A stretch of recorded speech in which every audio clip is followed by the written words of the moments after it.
As 2024 unfolds, it's evident that the easy times are over, leading to a potentially precarious future. We are in chaotic days for humanity, continuously witnessing war and famine taking place globally. Many events in the world have been taking place, seemingly fulfilling prophecies predicted to happen in 2024. The time has come for nation to rise against nation and kingdom against kingdom. There will be famines and earthquakes in various places. Join us in this video when we reveal all the secrets about biblical prophecies for 2024 that will shock the world. The intensifying conflicts between Israel and Iran. Israel is now in its darkest hour since the War of Independence in May 1948. We know that Iran has sponsored Hamas for a long time, but when Iran directly attacked Israel, that is literally without precedent. Iran's attack on Israel was a watershed moment in the country's history. Tensions in the Middle East have reached a boiling point. Moreover, the attack marked a significant shift in the country's strategic thinking and approach to dealing with its longtime regional adversary. Rather than restoring the balance with Israel, Iran has opened up the prospect of further escalation. The air raid sirens echoing across various regions, from northern and southern Israel to the northern West Bank and the Dead Sea, have reignited fears of a broader conflict. As news of Iran's attack spread, people wondered about the possibility of World War III. Now let's take a look at some prophecies to see how they predict the next global war, and whether it has anything to do with the complicated relationship between Israel and Iran. Blind psychic Baba Vanga, who apparently had rightfully predicted the nightmare of America as well as the COVID-19 pandemic, also made a scary prediction of 2024. For the year 2024, the mystic predicted numerous dark events, which included biological attacks in Europe, as well as World War III, which some are finding eerily possible as tensions escalated in the Middle East and Iran launched missiles and drones on Israel. Not only that, for a long time, The Simpsons amazed the world with predictions that came true. And once again, as the year 2024 approaches, along with events happening in the world, there are invisible signs that almost coincide with The Simpsons' predictions. On November 22, 1987, a special episode of The Simpsons aired on The Tracy Ullman Show. Although it was very hilarious, there might be a hidden message in there somewhere. The episode centers around Homer Simpson repeatedly pranking his family with World War III scares many times during the episode. Let's also take a look at the episode 17 of the series' 23rd season. In this episode, there's a scene where Homer loses his job because his employer replaced all the human employees with robots. Well, considering the military strides and the link to the development of artificial intelligence, is the future of AI, replacing humans doing terrible things, coming very close? So, Homer Simpson waking up his family members and telling them to quickly run to the shelter because World War III is approaching is also a theory worth considering. So what does the Bible talk about this relationship? In Ezekiel 38, you see prophecies about Iran attacking Israel, and in Jeremiah 49, you see another prophecy about Iran being attacked. In Ezekiel 38, we see that Israel will be attacked when it is safe and prosperous. People believe Israel will destroy its enemies, Hamas, Hezbollah, Lebanon, and Iran, and will enjoy a period of peace and prosperity, before being attacked as described in Ezekiel 38, which talks about Persia's aligning with other nations to attack Israel. However, Jeremiah 49:34-39 is where we can read in detail about Iran's future, including its end times destiny. According to Jeremiah 49, Iran will go through an unthinkable period of adversity, hardship, and tribulation. Iranians have been suffering a lot, and they will suffer even more before God's promise for blessing is fulfilled. Today, they are enduring great calamities in every area of their lives, and they see no end to it. They cannot speak up or complain. When they do, they face bullets. As a result, Iranians are turning to Christ in such large numbers and with such deep commitment that it is unprecedented in history. God is breaking the pride and the will of Iranians to humble them so that He can bless them. He is allowing them to be desperate so they will seek Him. He is allowing them to be hopeless so that He will be their only hope. This suffering is bringing a great revival.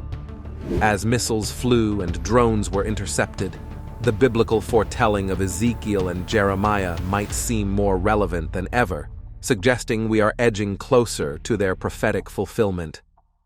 Almost all predictions about World War III have many similarities to the war going on in the Middle East today.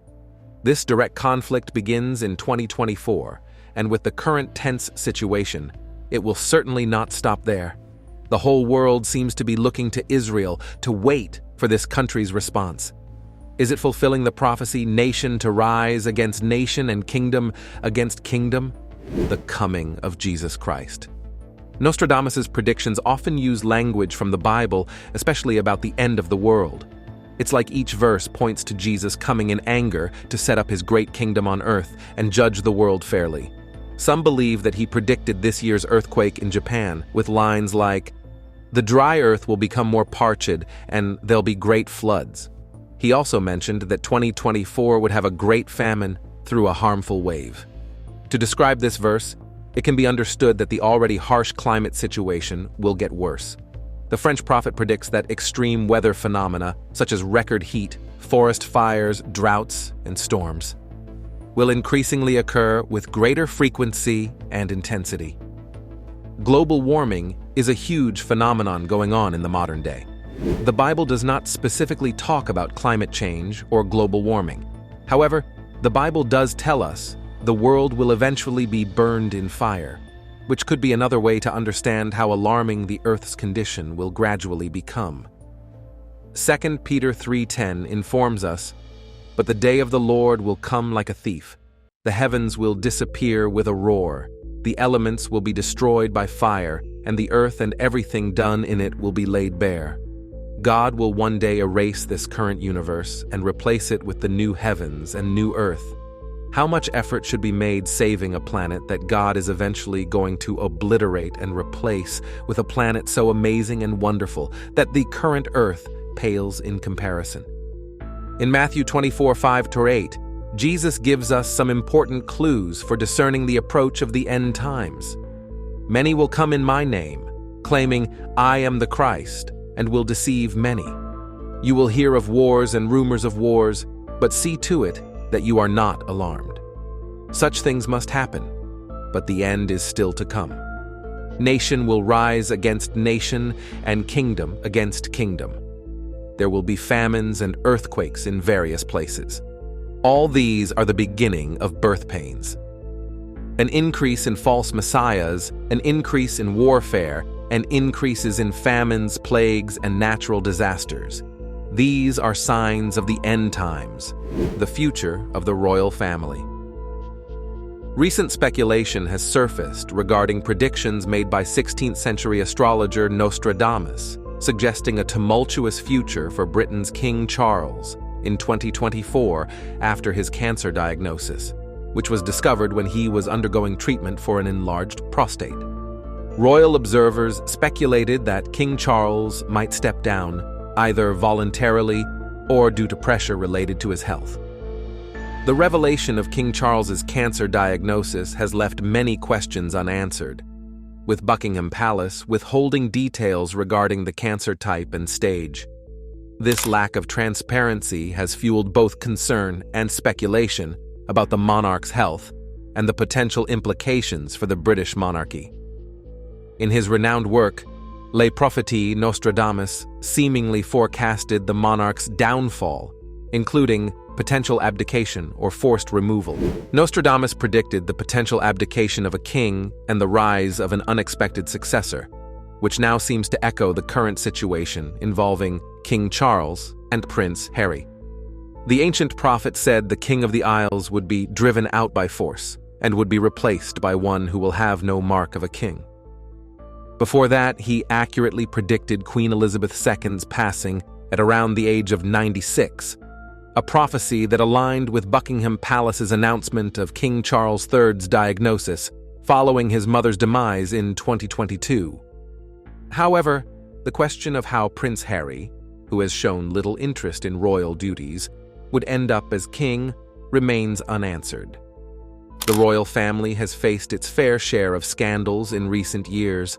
However, the one that garnered the most headlines and caused papers and tabloids across the world to go nuts was Prince Harry's exit from the royal family and the fallout thereafter.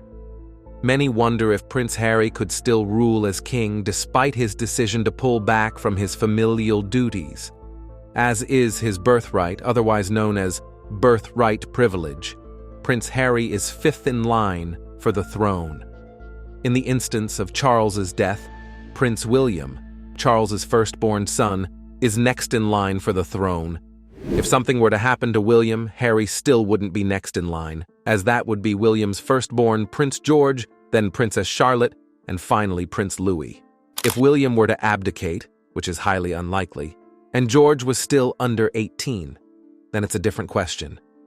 The role of regent means a person who governs a kingdom in the minority, absence, or disability of the sovereign would then perhaps go to Harry until George was old enough to take on his royal duties. Nostradamus predicting Harry would become his successor seems unlikely. But we will never know what will happen after it actually happens. The death of Pope. Let's continue with the Les Prophéties and Nostradamus's prediction. According to Nostradamus, we could be facing a year that could mean the farewell to Pope Francis, who at 87 years of age in 2024 has already gone through several health problems. The Pope had to skip the UN climate conference because of lung inflammation and breathing problems. Through the death of a very old pontiff, a Roman of good age will be elected.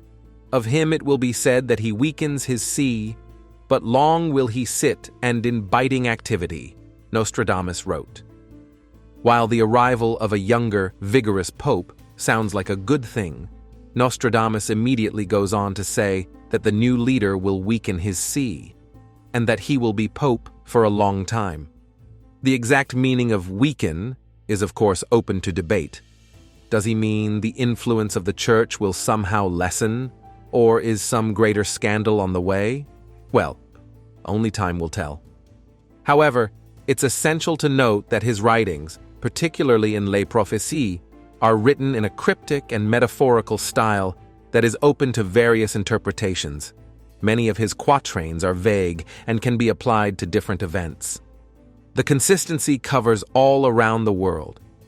2024 is also predicted to be a year where the world will be filled with chaos, coming from the destruction of nature. In Revelation 11:13, it has been predicted. But what does it mean when Jesus says that the earthquake will happen in various places? In many places, it means that the disasters in question will be widespread. The wars that are about to happen will bring with them a large amount of destruction and devastation, with famines coming along with it.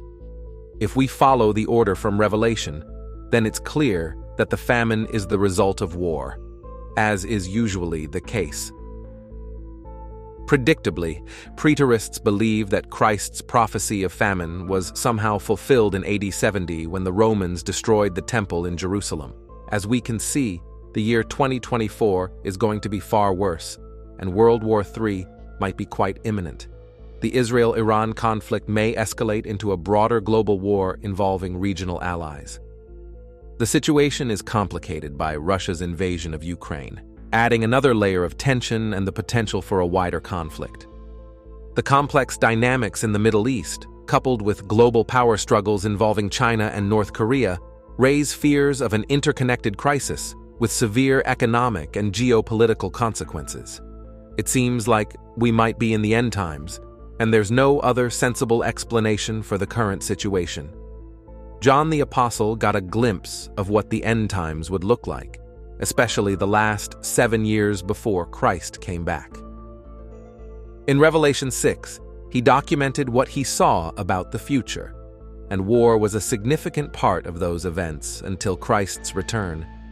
Since we know that the abomination of desolation occurs in the middle of the 7 years, events prior to verse 15 will take place in the first half of the tribulation. This is further confirmed by the correlation of the major events of Matthew 24:4-8 with the first 4 seal judgments of Revelation 6:1-8.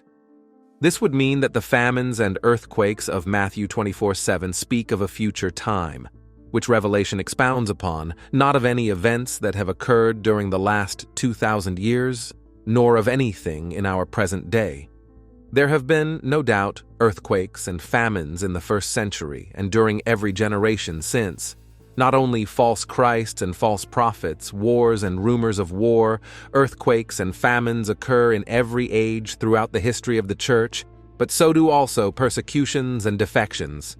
Just like the famines that have preceded them, the earthquakes in this passage are parallel to the ones described as the 4th seal judgment in Revelation 6:7-8. And when he broke the 4th seal, I heard the voice of the 4th living creature saying, "Come."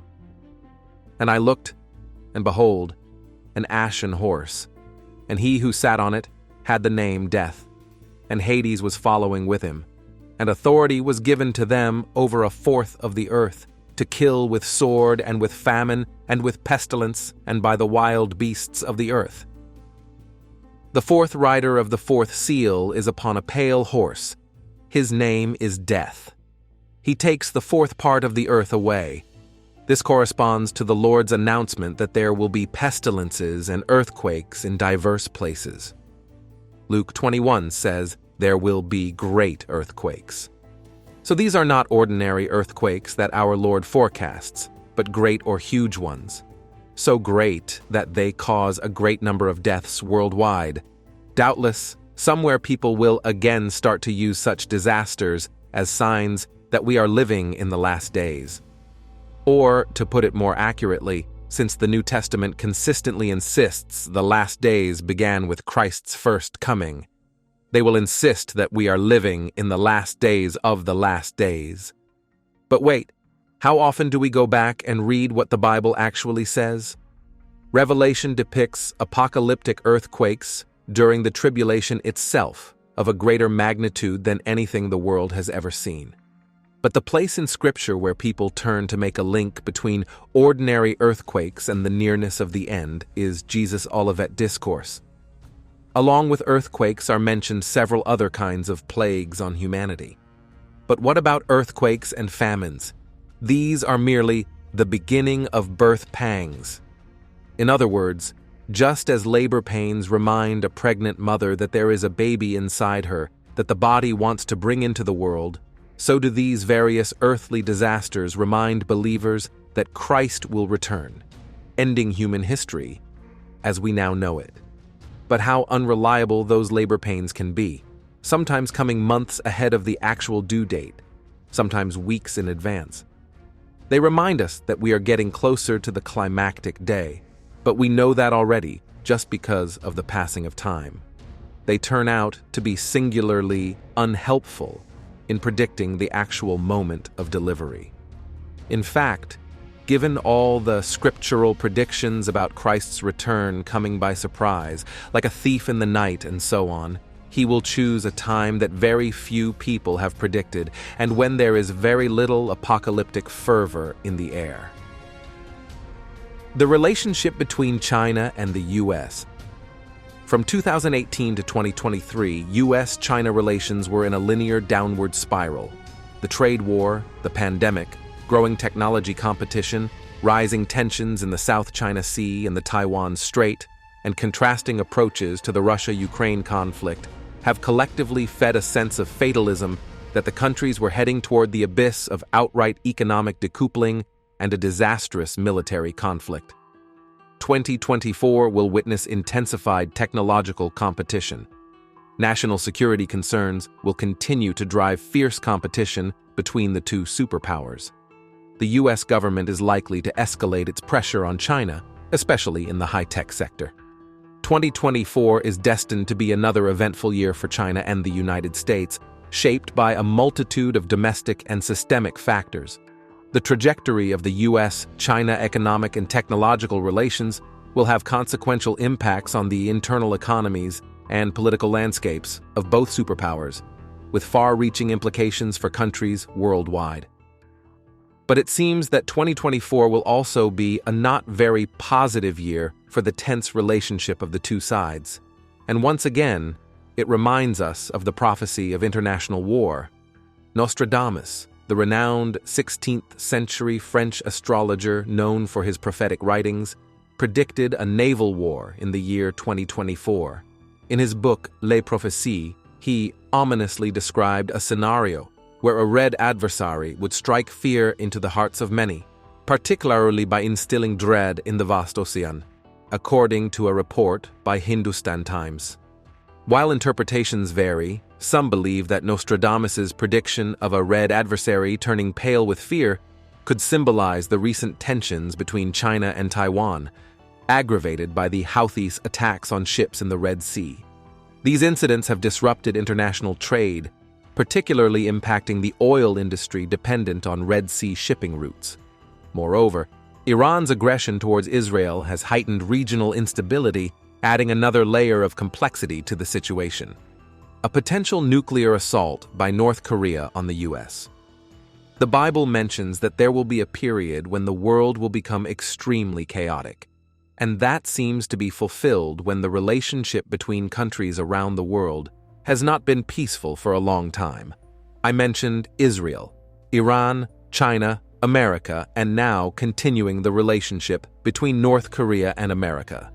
Though North Korea will never be recognized as a nuclear weapon state under the Nuclear Non-Proliferation Treaty, it will remain a nuclear-armed state for the foreseeable future.